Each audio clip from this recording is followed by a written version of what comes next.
There you go, friends. Doc Styles here. Welcome to my internet thing. I don't really want to call it a radio show or anything, but it's about the closest thing I can come to uh, when it comes to, I guess, in a way, broadcasting or getting stuff out to people to entertain them, enlighten, that kind of thing.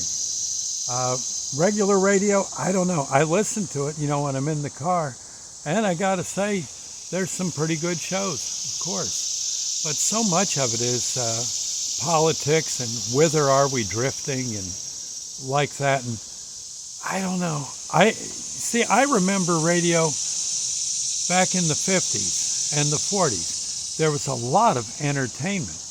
Well, radio, especially in the 40s, could somewhat go up against television at that point. And then television kind of took over with all the different visual shows they could put out. But there was a time when TV would run the TV stations would be live or on the air from 6 o'clock in the morning till maybe 11 o'clock at night, and be off over the evening and come back on again. They didn't have quite enough shows, and I think there was only 5 or 6 active channels.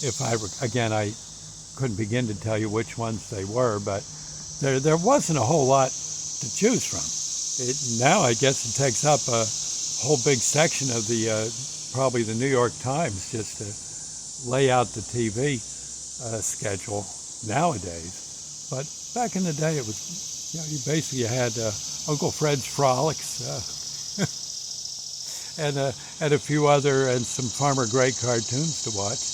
And the parents had, had TV news somewhere around 6 to maybe 7, maybe just 6:30. Then they had Kukla, Fran, and Ollie, and maybe Fibber McGee and Molly. No, Fibber McGee and Molly, I think, would have been on. They might have been on TV a little, but no, it was more like Life of Riley, things like that were on. Jackie Gleason show, The Honeymooners, yeah. And somewhere around 11 o'clock, they'd shut everything off, turn it back on again around 5 in the morning. Some kind of, maybe a movie, an old movie.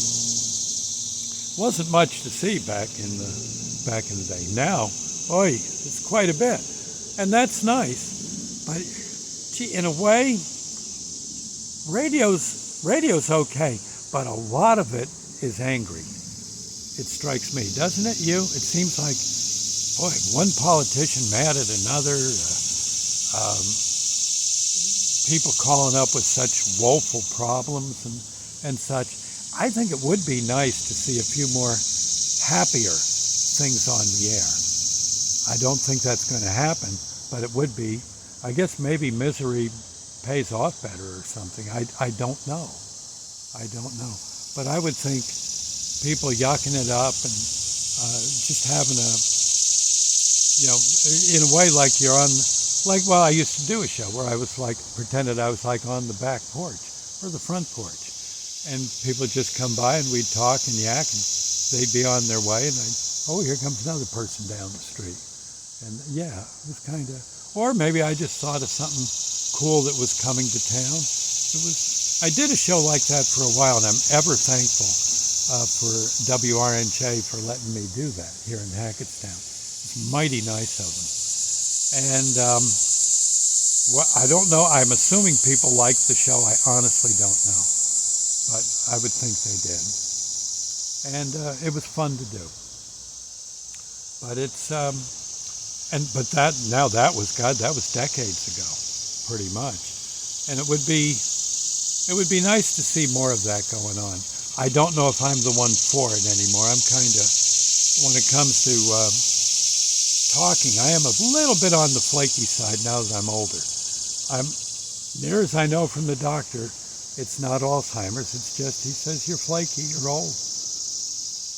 That's just sort of how it goes. He says, not really. He didn't say flaky, but he said, it's a little harder for you to come up with stuff quick anymore. And, sometimes your memory will just kind of stutter a bit. And that's just how it is. I can tell you a lot of people come in here with the same problem, and they're fine. You just got to kind of talk accordingly.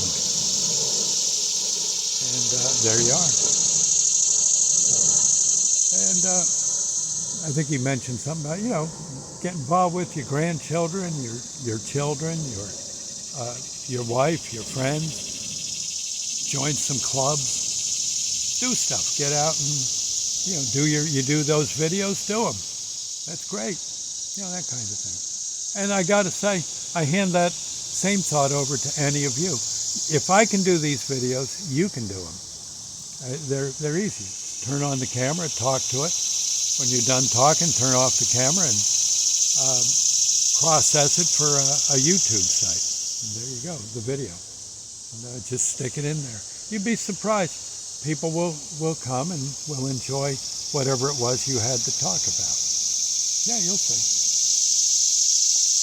And all in all, someone once told me, someone in radio, said, people really want very much to enjoy what you're saying and to partake in what you're doing or talking about when you're on the air. He says, for some reason, they really dig it. And he said, it's not just you, Doc, it's most anyone that flicks the switch at a radio station and starts yakking it up. There's going to be people that are going to not like the show, but there's going to be an awful lot of them that do. He says, maybe it's because the folks listening to the radio are sitting home, maybe waiting for people to come home from work, the kids to come home from school, and they just want something to brighten their day as they do their chores, cook supper, and I don't know, maybe make a pie. See what I'm saying? I don't know. Just saying. Anyway, think of something you can do to make people a little happier and think it over a bit and then maybe give it a whirl. Couldn't hurt. Couldn't hurt. And gosh knows if I can do these videos, Lord knows you can. I can't tell you how many I've hit the wrong button and deleted a perfectly good show. Because I used to do that when I was on the air too, now that I think about it. That might be why I'm not on the air. Anyway, I'll see you later. God bless, okay? And have yourself a ball. All in all, it's a good world. Get out and dig it. Hey, if you can't talk to people, go walking around in the woods and, I don't know, maybe talk to the groundhogs and stuff. They'll listen to you, at least for a while. Anyway, I'll see you. God bless. Bye now.